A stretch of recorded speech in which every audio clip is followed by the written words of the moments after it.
everybody. Merry Christmas from your friend over here at the JRPG Report. My name is James Fisher. This is episode 197, and indeed, a Merry Christmas, Happy Hanukkah, Kwanzaa. There's a ton of holidays, so we'll just say Happy Holidays, and wish that you have a very festive season. Festivus, if that is more your thing and you're airing grievances, that is fine as well.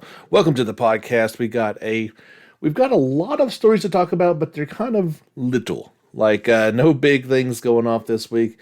Even as you're seeing with the thumbnail this week, it's kind of a smaller announcement, but one I'm excited about. And let's just get right into that.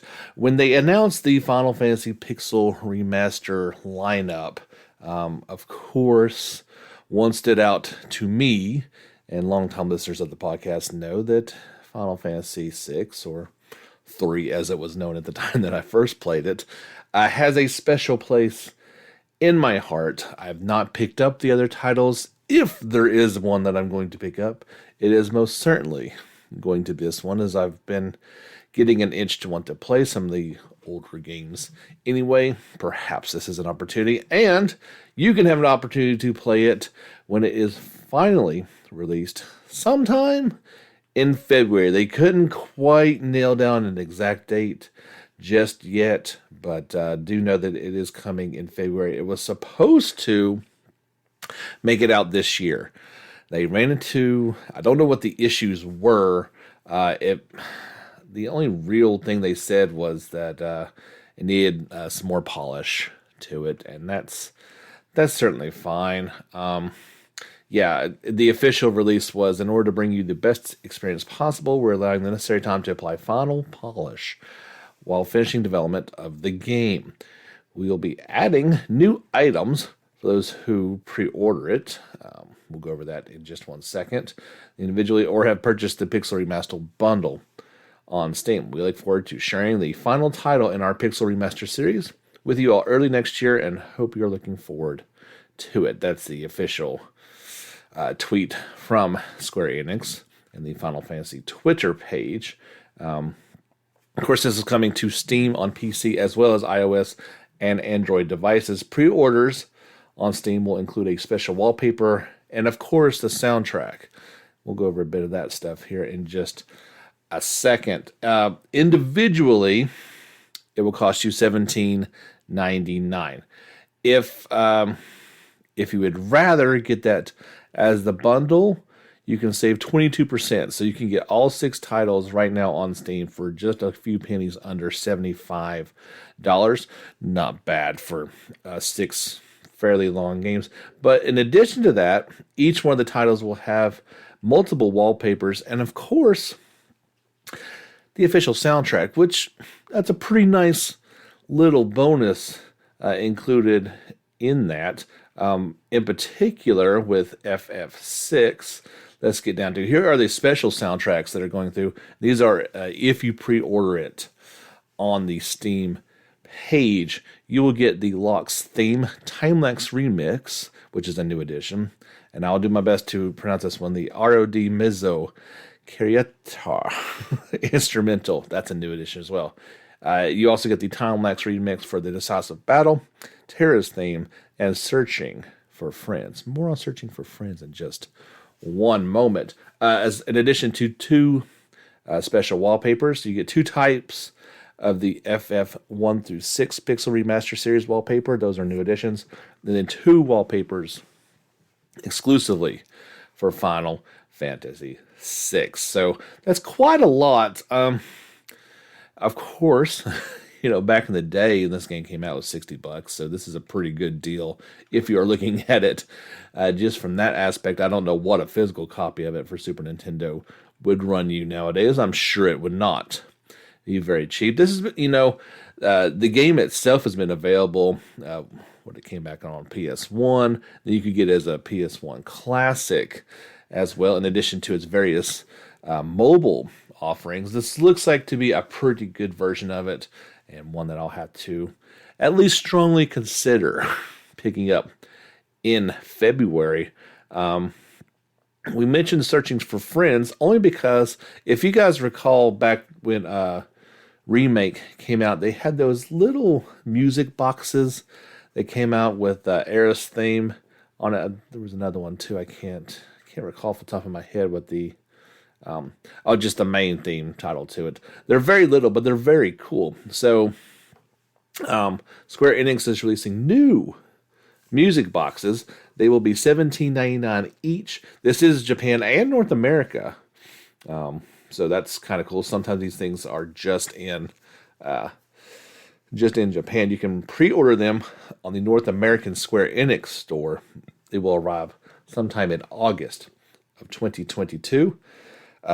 You guys, if you're watching the video version of this either on Spotify or YouTube, you're kind of seeing the image of these right now. But FF1 has the opening theme, and it is blue. FF2 has the main theme, and it is red. Final Fantasy III has the awesome track Crystal Tower on it, and it is white. FF4 goes with the theme of love and is brown. FF5 has Home Sweet Home, it's green. And finally, FF6 is Searching for Friends, and it is orange. Each one of these has not just got the name on it, but it's got like a little scene from it as well. And I like how they did that. It is really, really nice. Maybe a bit pricey, because like I said, I think these things are really small.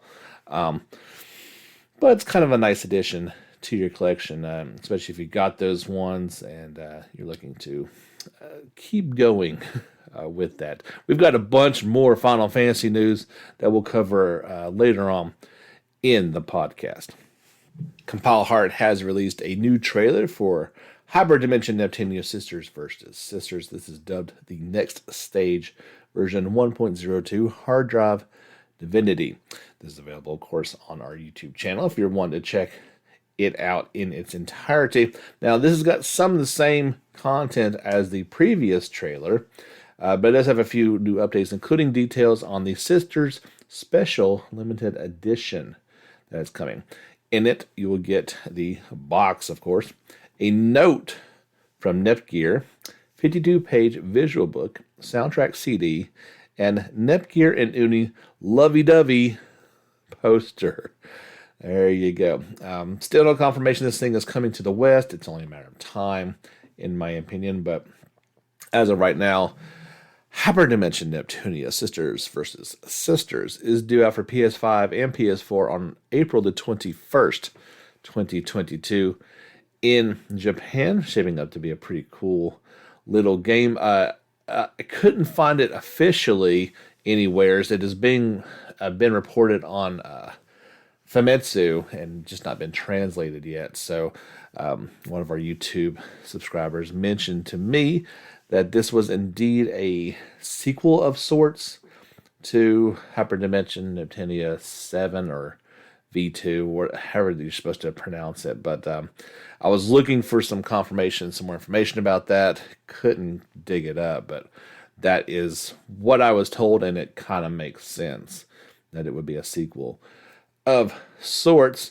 And other Neptunia news, we briefly touched on this last week, but Idea Factory International will release Neptunio X Shinran Sagara Ninja Wars for Switch, both physically and digitally, in spring of 2022, alongside the newly revealed PC via Steam version. The publisher announced the Switch version is currently available for wish listing on the Idea Factory International's online store in both limited and standard edition.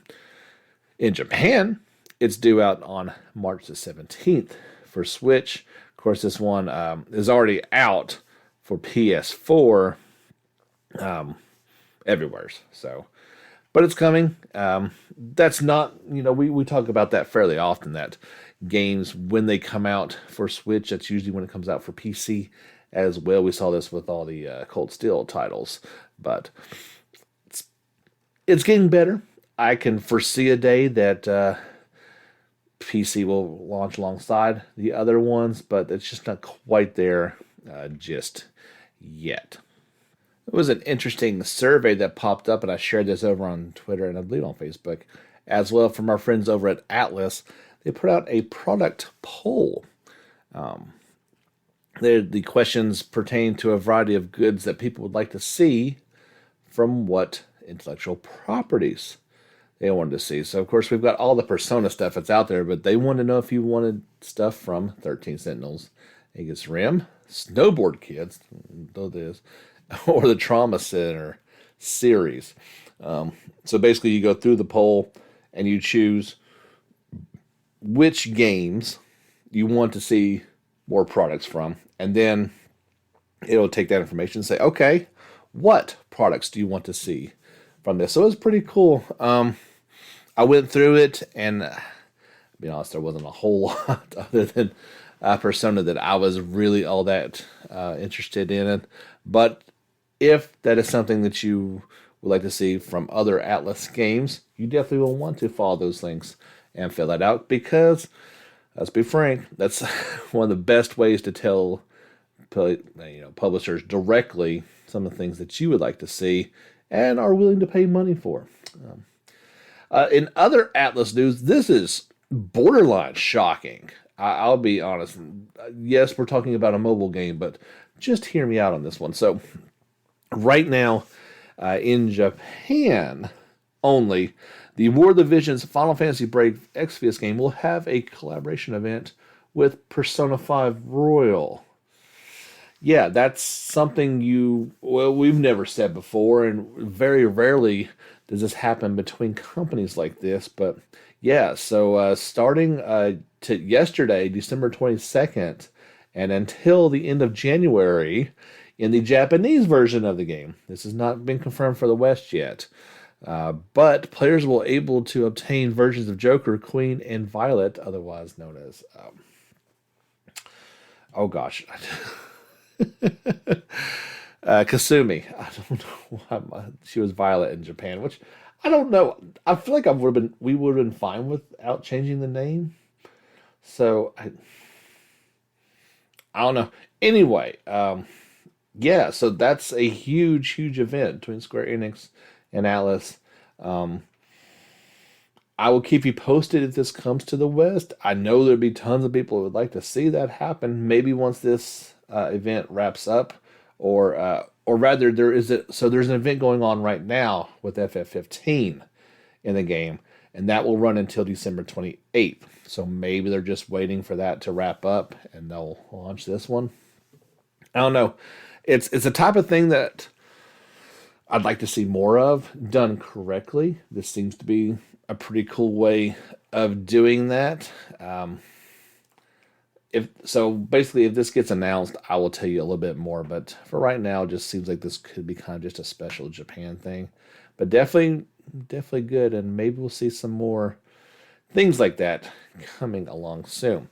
Square Enix also announced a Near Replicant arrangement album. This will launch on March the 2nd of next year. Pre-orders are open now. You can purchase it in North America, Europe, and Japan for about $30. The Near Replicant Choir Arrangement album featured a total of 10 tracks.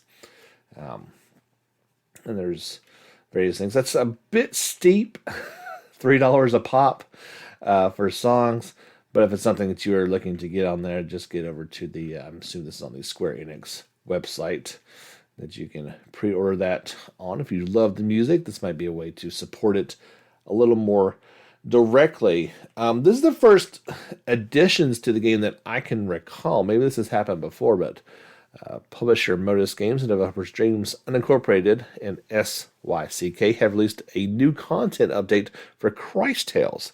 It adds a new playable character, Adri, A-D-R-I, a new dungeon, improved Coliseum, new ending. Significantly decreased load times on the Switch. Well, that's always good. And more. So, Adri is the 7th playable character who will join your party. She is a robot mechanic whom the player first encounters in St. Clarity. She plays a significant part in the later game story. In combat, she acts as a summoner, building simple machines such as mines and turrets that can be enhanced through crossbows. Time power sounds pretty cool. Along with the new character comes a new dungeon and it's mechanically themed. Brand new enemy encounters and unique puzzle solving mechanics. The return of a new and improved Coliseum. Battle waves of increasingly challenging enemies for new loot, chest currencies, and rewards. Access them by speaking to the traveling merchant. There are new enemies and a completely original boss.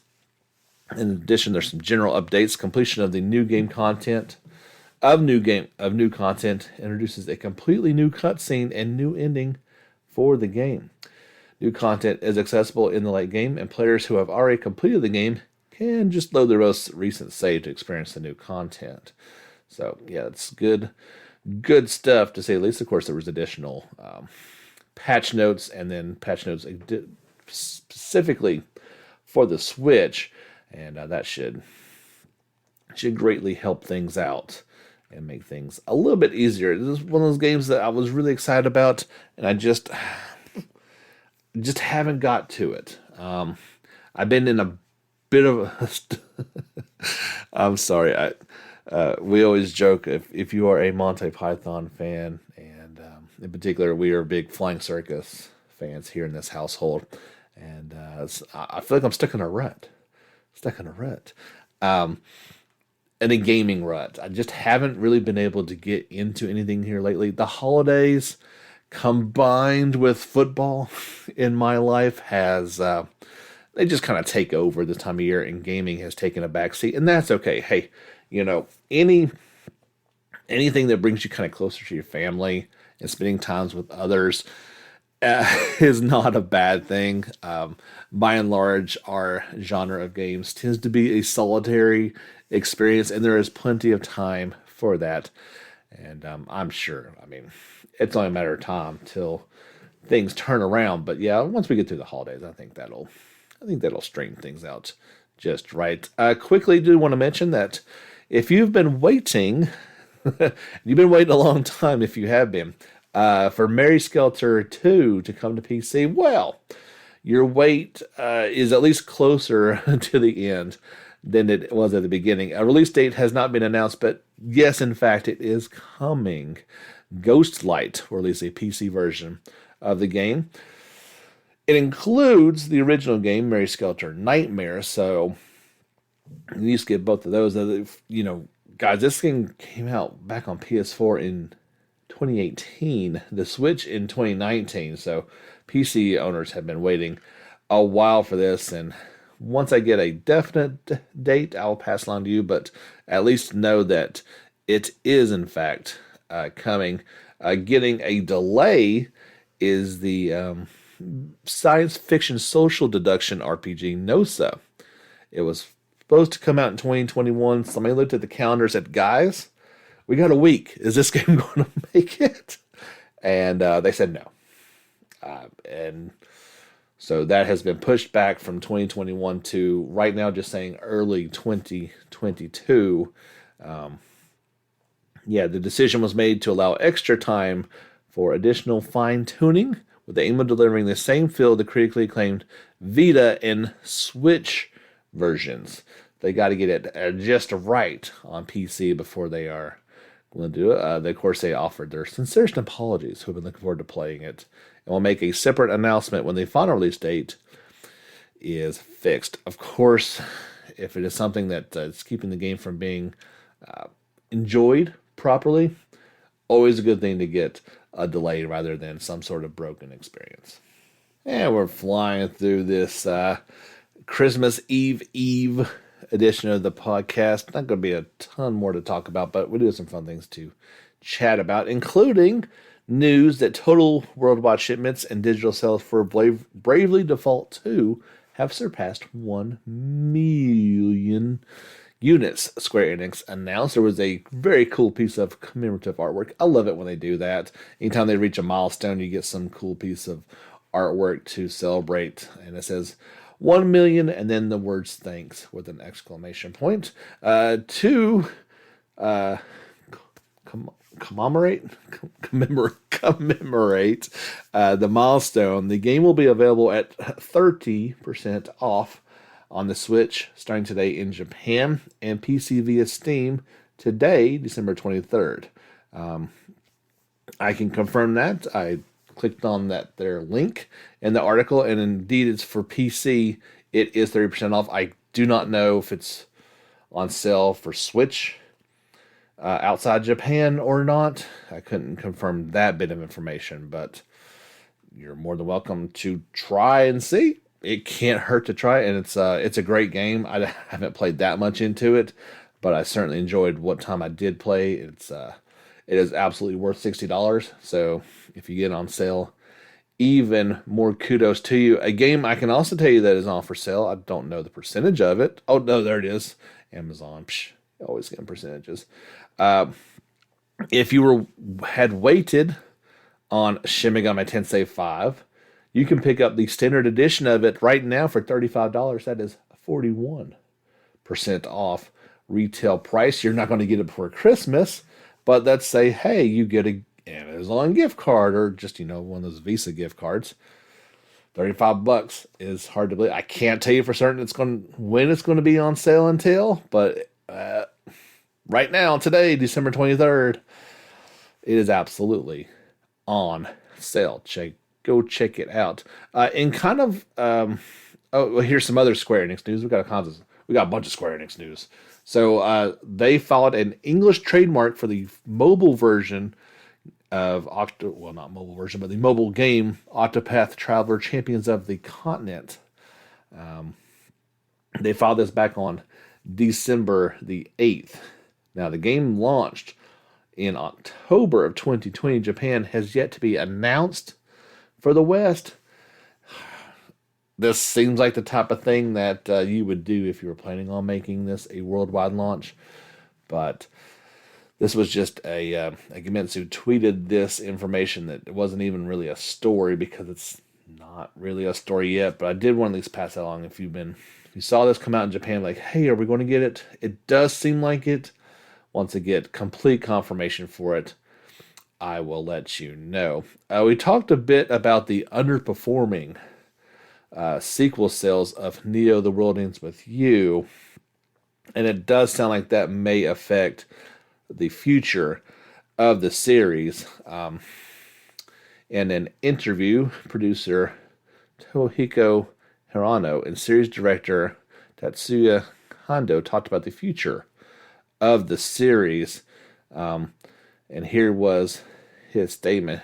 He said, "To be candid, we don't have any current plans for the next installment. However, there are still many areas in the city of Shibuya that we haven't been able to recreate in either title. So a part of me wants to realize that in some shape or form. Please continue to share your passion and love for the game. Perhaps then our company will have us make a sequel." Kondo followed up with a statement mentioning how fan feedback would be considered. He said, "I feel like I've done what I can for the time being. Neo turned out to be a game that I packed with 14 years worth of thought and emotion, so I feel like I've given it my all. I'll continue to look at fan feedback to see how they perceive the game, and from there we'll see what the best path forward might be." If you are a fan of the Neo or The World Ends With You games, that doesn't sound very optimistic. This is these are businesses, and businesses have to make business decisions. So when you have things that the company views as underwhelming in terms of sales numbers, it's not going to want them to recruit. Now, let me say this. That probably says to me consoles. If you're a fan of the series, you're probably not going to hear this, but the door is still probably pretty open for mobile. Development is much cheaper. There's not the physical distribution of it aspects. Everybody has a mobile phone. I could easily see another installment coming out for mobile platforms. That's all I can tell you. I when you read the words, it doesn't sound great, but maybe if you want a sliver of hope for something new, maybe that is it. Let's change the tone just a little bit and something more happy. Japan, we all know how awesome it is. They get the coolest stuff. They get the coolest games. And if you are watching the video version, this is definitely something that that you have to see to believe, and I will do the best I can to describe it. So there's this like billboard in Japan, and it's featuring a 3D advertisement for Final Fantasy VII Remake Integrate, and it features Red 13, and it looks like he is jumping out of the billboard. It's incredible. It shows him like kind of napping around. At some point, he actually gets chased by Shinra helicopters. Obviously, it's an advertisement for the game, and what an advertisement it is. They get the 3D effect. I'm guessing this is how it is. The billboard is actually like it goes out and then it comes back, so it's kind of it's two-sided billboard in order to give it that 3D depth effect. And it's like, why can't we have cool stuff like that? Like, obviously, this does not work on the interstate, but in heavily congested areas where you're slowed for traffic anyway, you see a lot of these like moving billboards. It would seem to me that would be a cool place for it. Times Square in New York City with a lot of pedestrian traffic, that type of deal. But it'd be cool enough to see this, period, a 3D billboard, but let alone with Final Fantasy on it. Yeah, we've come a long way as gamer nerds. The days of hiding in our bedrooms to 3D billboards in Japan. There you go. If you picked up the PlayStation Plus version of Final Fantasy VII Remake, it was when it first got announced it was coming to PS5, they were quick to say, hey, I'm sorry, but your free version of the game does not get a PS5 free version. And that may be changing. So Play Plus owners that obviously your subscription has to be current, they will get the chance to move up. Square Enix revealed it will allow players who acquired the version of Remake to upgrade to PS5.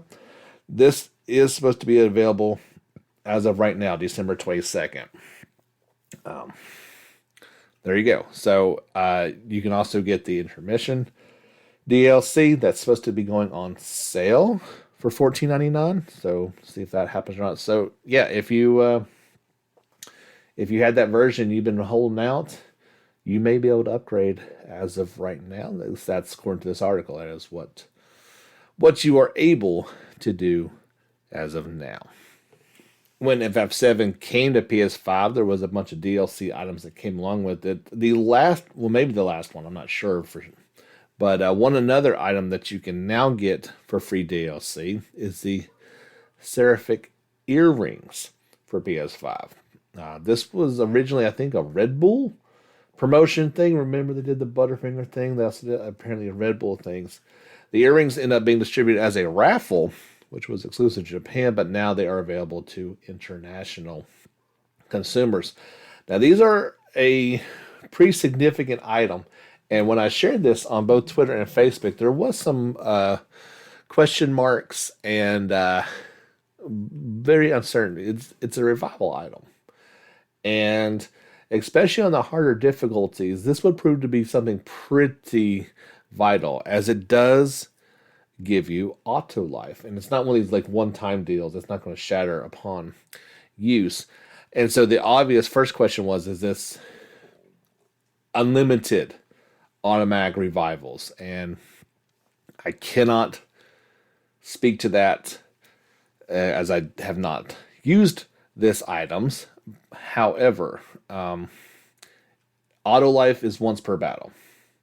So it tends to be to me that this would just be once per battle as well. In the article, it clearly says it means the players will have infinite revives when using the items. But that says to me that it's not going to break and you can use as many times as you want to. It'd be odd if it was, you could never die, never be game over. But I guess you'd have to play to know for certain. But yeah, if you're having some troubles, this type of item could come in quite handy, and you can get that for free now via the PlayStation Store. Uh, two interesting final items to wrap up the podcast with. This is something I got to be honest, I never thought would be a thing. Of course, it's not been a thing for that long period. So you've for a while we've had cooking in video games, like, especially like the Tales games that come to mind, the Trails as well. But um, two two things in particular.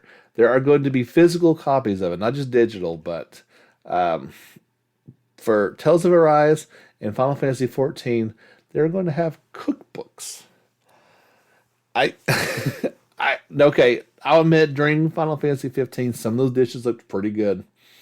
Uh, Ignis knew how to cook, and some of those looked pretty appealing. But I don't think I've ever, looked at Mabo curry and said, gotta get me some of that. But Tales of Arise did up the visual style of those quite a bit.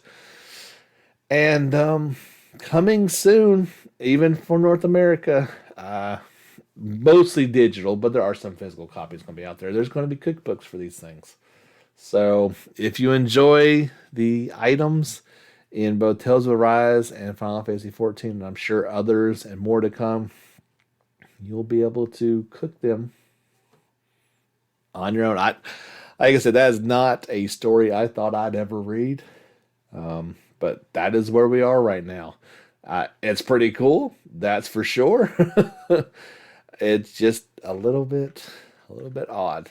So, speaking of Tales of Arise, me and Jordan, we were supposed to record our spoiler cast last night, and it's going to come out, that first of, what did I say, January 2nd is the first, yeah, that's the first Sunday in January. We were foolish to try to plan that before Christmas. There was no way. We were both crazy busy. And so we're going to record that next week. It'll still come out on the 2nd. So I hope you're looking forward to our spoiler cast. We've got a lot of fun stuff to talk about. But I think I mentioned this before. Don't feel like you can't listen to it if you've not beaten it. The first part is going to be general reaction. We will take a hard break. There'll be warnings. And then we'll get into the spoiler cast part of that. I'm really looking forward to talking about it because I think we both have a couple things that we want to bounce off each other. I've heard other speaks, and talks about the game, but we're not going to leave anything out. It should be a good listen. I have changed my mind.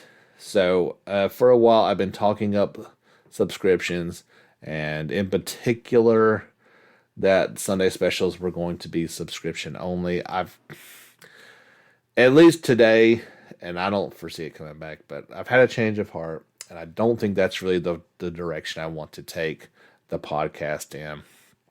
So here's what we're doing. If you love this podcast and you want to support it, please do.